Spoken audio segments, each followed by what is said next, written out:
Most dads find out their marriage is broken when the shouting starts, or when the papers show up. I found out at 2:13 a.m.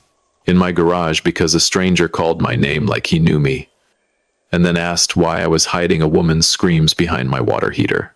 My name is Ethan Cole. I'm 47. I build staircases for a living. I coach my daughter's softball team on Sundays. And by the time I understood what was happening, the police already had my face on their screen. I live in Mesa, Arizona, not the postcard part. The part where the sun cooks your driveway and everyone's lawn looks like it gave up years ago.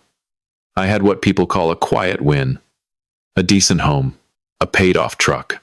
A daughter, Maddie, 14, freckles, and a left hook that could embarrass most boys her age, and a wife, Sabrina Cole, married 12 years, together 15. Sabrina was the kind of woman who spoke softly in public and kept her sharp edges for home. She loved lemon candles, reality court shows, and organizing things until it felt like she was organizing you. She also had a laugh that didn't reach her eyes, but I didn't learn what that meant until later. 11 days before everything exploded, she left for a girls' weekend in San Diego with her sister Tess. She posted photos, beach, tacos, sunset. The kind of photos people post when they want the world to believe they're still happy. Meanwhile, I was home, doing dad stuff, fixing a loose cabinet hinge, watching Maddie's highlights, eating leftover pizza straight out of the box like a bachelor pretending he's still got options. The night I found out, I wasn't hunting secrets. I was hunting a leak. At around 1:40 a.m., the garage smelled wrong. Not gas, not mold, something in between, like wet metal and old breath. I grabbed a flashlight and checked under the water heater. There was water, sure, but the sound was worse. A faint, rhythmic tapping, like someone drumming their fingers very slowly from inside the wall. I told myself it was pipes. I told myself a lot of things that night. I called the first 4-hour plumber that answered. A guy named Rudy showed up 20 minutes later, short, tattooed forearms, tool belt heavy enough to qualify as a weapon. He crouched by the water heater, listened, and then looked at me like I'd lied to him. "You got kids?" he asked. "My daughter. She's asleep. Why?" Rudy didn't answer. He stood, walked to the side wall behind the heater, and ran his knuckles along the drywall like he was knocking on a coffin. Then he said, "That ain't pipe noise." He took a small thermal reader out of his bag, one of those infrared scanners contractors use. He aimed it at the wall. A bright heat shape bled across the screen. Human-sized. Rudy swallowed. "You got a closet behind this?" "No," I said, because I believed that. He tapped again, harder. The tapping stopped. Then a muffled sound. Not words. Not clear. Just a strained, wet inhale that made my spine turn to ice. Rudy took a step back. "I'm calling this in." I laughed once, like an idiot, like laughter could erase heat signatures. "Call what in?" He didn't answer. He just dialed. While he spoke to dispatch, I noticed something I'd never noticed in 12 years of living there. A seam in the wall. A line in the paint. A rectangle of drywall that was too clean. It looked like a patch. A patch made to look like it was always there. 2 patrol cars came first, then another. Lights painting red-blue across my garage door like a warning I didn't understand yet. An officer asked my name. I told him. He nodded slowly, like he'd already heard it. "Ethan Cole," he said, looking at his tablet. "You live here alone?" "No," I snapped. "My daughter." "Where's your wife?" "San Diego." He held my gaze for half a second too long, and I felt a shift, like a chessboard moving under my feet. They cleared the house, woke Maddie, wrapped her in a blanket. She blinked at me with confusion turning to fear. "Dad, what's going on?" I wanted to protect her with an answer, but I didn't have one. Then the officer in charge, a detective, older, tired eyes, walked into my garage and stared at the wall behind the water heater. He pointed at the rectangle. "That's new." "It's paint," I said, too fast. He motioned to a tech. A minute later, they had a small camera scope. They drilled a hole through the drywall, fed the camera in, and then the detective's face changed. Not shock, not horror, recognition. He turned the tablet toward me. A photo popped up. A woman. Brunette. Early 30s. Sharp chin. A mole near her left eyebrow. Missing person. Kara Whitlock.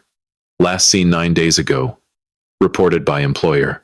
The detective said, Ever seen her? No. His eyes didn't believe my mouth. The tech adjusted the camera. The screen flickered, and I saw a sliver of space behind the wall.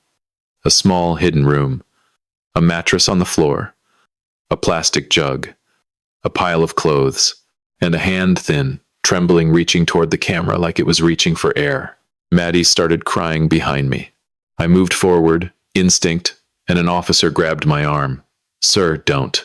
That sir didn't sound respectful. It sounded like distance. They cut the wall open. They pulled her out. Kara's face was bruised. Lips cracked. Eyes sunken. But she was alive. Barely. She coughed and whispered something that made the detective's posture harden.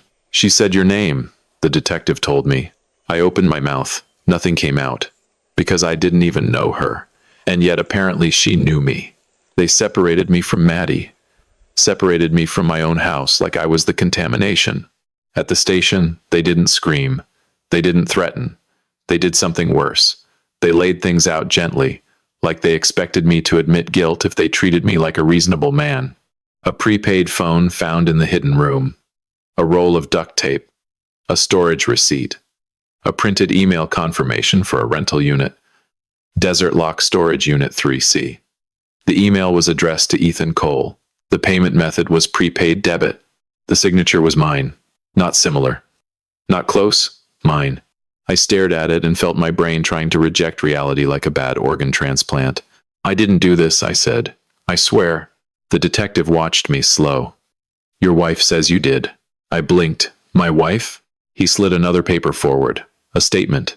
Recorded call transcript. Sabrina's voice, crying. I didn't know what else to do, the transcript said. He's been different. He locks himself in the garage. He told me if I ever told anyone, he'd take Maddie away. I felt the blood drain out of my face. Because Sabrina was in San Diego. And yet her voice was here, building a cage around me.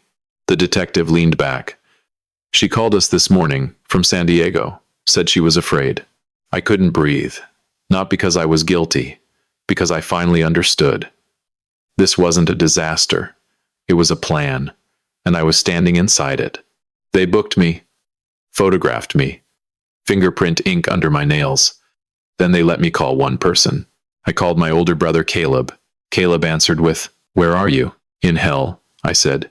"But I think Sabrina built it." There was a long pause. Then Caleb said, "Don't say that on the recorded line." He wasn't comforting me, he was coaching me. And that's when I realized, if I wanted to survive, I couldn't win with emotion. I needed proof. Silent proof. They released me pending investigation because Kara was alive and stable barely, and because I had no criminal record. But release doesn't mean free. It means you get to walk around while people stare. I came home, if you can call it that. A board covered the hole in my garage wall. Police tape still there like a scar. Maddie sat at the kitchen table with my sister-in-law, eyes swollen from crying. She looked at me like she was trying to remember if I was safe. "Dad," she whispered. "Did you?" My heart cracked. "No," I said, "and I'm going to prove it." She nodded, but it wasn't trust yet. It was hope begging not to die. Caleb wasn't a detective. He was an IT manager who lived by one religion. Logs. Everyone lies, he said. Systems don't, not if you pull the right data. We started with the email confirmation for Desert Lock Storage. The detective said it came from my inbox. So Caleb had me log into my email on my laptop. He checked recent activity. There it was. Multiple logins from an IP address in San Diego, and one from our own home at 3:02 a.m. the night Kara was taken. Except the device listed wasn't mine. It was labeled iPhone Sabrina. My stomach clenched. Caleb didn't celebrate. He just nodded like he expected it. "Two-factor?" he asked. "I have it," I said. "Text to my phone." He stared at me. "You ever leave your phone unattended?" I pictured Sabrina organizing the kitchen, moving my keys, my wallet, my charger, like she was always touching my things without asking. Yeah, I admitted. Caleb's jaw tightened. She had access. We pulled my phone provider records. We found a forwarded text setting activated 3 weeks ago. My verification texts were being mirrored to a number I didn't recognize. A number that traced back to a prepaid SIM. A prepaid SIM purchased at a Walgreens 2 miles from our house. Caleb looked at me. And for the first time his voice carried heat. She didn't just plan this, he said. She rehearsed it. We needed motive. Why frame me? Why Kara? Caleb dug into Sabrina's finances, not illegally, not hacking, just what I had legal access to. Shared accounts, joint cards. At first glance, nothing huge. Small withdrawals, 200, 300, always under thresholds that trigger automated bank alarms. Then Caleb found a pattern. Transfers to a name that looked fake. Whitfield Consulting. He cross-referenced it through public records. It led to a business license under Tess, Sabrina's sister. My throat went dry. So Sabrina wasn't alone.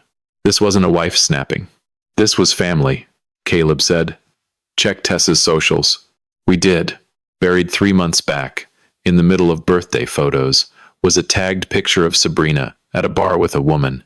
That woman had the same mole near her eyebrow. Kara Whitlock. Maddie's school fundraiser had hired Kara's company once. Sabrina would have seen her, talked to her, learned her schedule. Kara wasn't random. Kara was a chosen ingredient, and I was the bowl they wanted to mix it in. If you've ever trusted someone who smiled while sharpening a knife, you already know how this feels. Drop a comment, just one word. Silent. Not for the algorithm. For the people who've lived through it. People always say, why didn't you confront her? Because confrontation is for people who want closure. I didn't want closure. I wanted consequences. Caleb helped me set a trap that didn't require me to touch a single illegal tool. First, we installed a camera system openly, not hidden. Visible cameras with a clear label so anything recorded was lawful. Second, we made Sabrina believe the plan still worked. I texted her carefully. I don't remember signing those papers, but they said my signature matches. I don't know what's real anymore. That message was bait. Within 10 minutes, Sabrina called. I didn't answer. I let it go to voicemail. Because voicemail is recorded, and recorded things don't care how charming you are. Her voice came through, soft and warm like honey poured over a grave. Ethan, listen to me, she said. Just cooperate. Don't make this worse. Cooperate. Like I was a dog being trained to accept the leash. Third, we visited Kara through her advocate the right way. We requested one thing. Did Kara ever hear Sabrina's voice? Kara was weak, but her eyes had clarity that scared me. She nodded. She talked, Kara whispered. Sometimes. From the other side. She said, if you scream, he'll make it worse. Kara didn't say you. She said he. Sabrina didn't just frame me. She coached Kara to believe the villain had my face. We took our findings to my lawyer first. Because revenge without legality is just self-destruction with better lighting. My lawyer filed requests.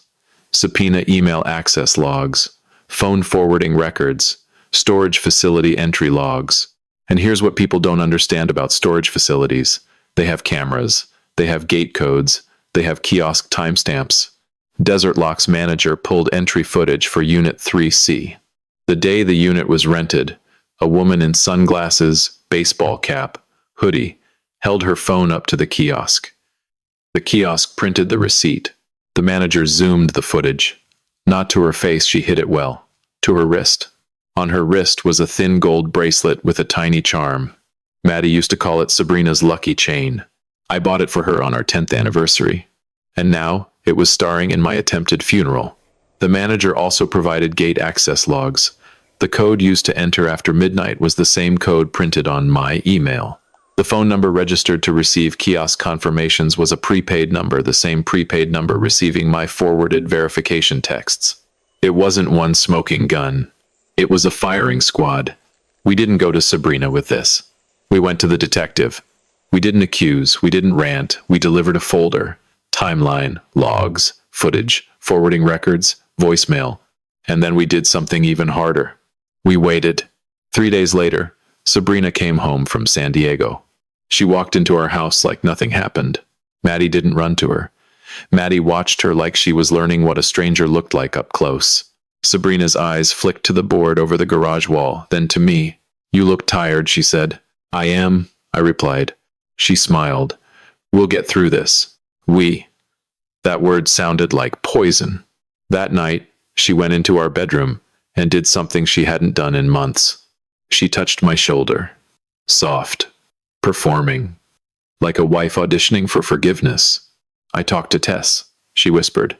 She says lawyers can make things messy. You don't want Maddie dragged through this. There it was. The real leverage. My daughter. I turned my head slowly and looked at her.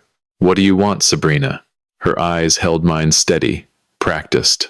I want you to stop fighting, she said. Just accept it. We can make it easier for you.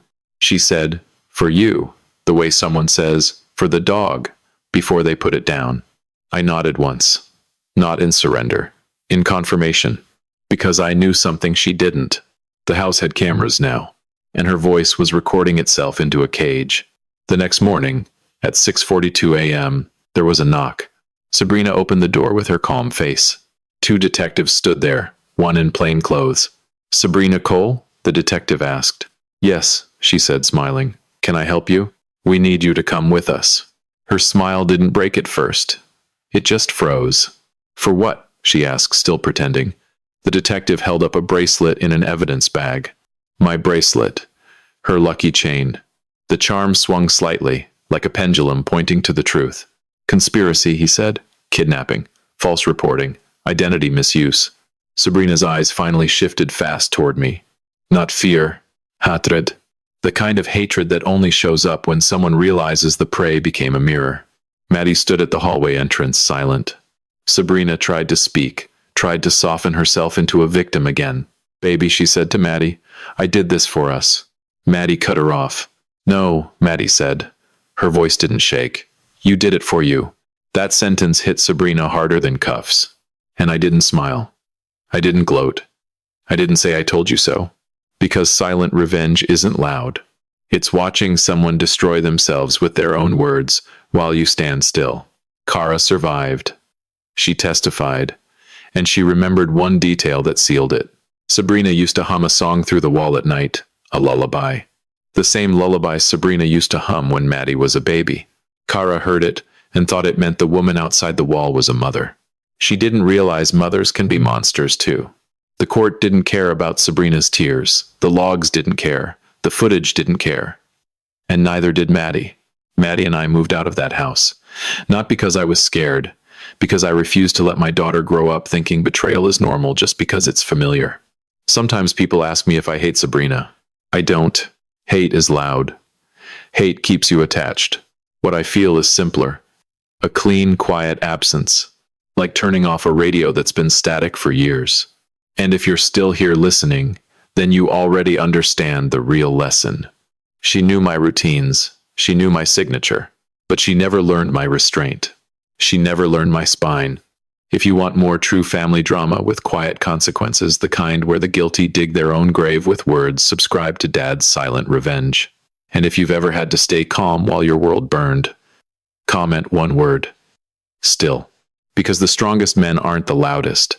They're the ones who don't flinch.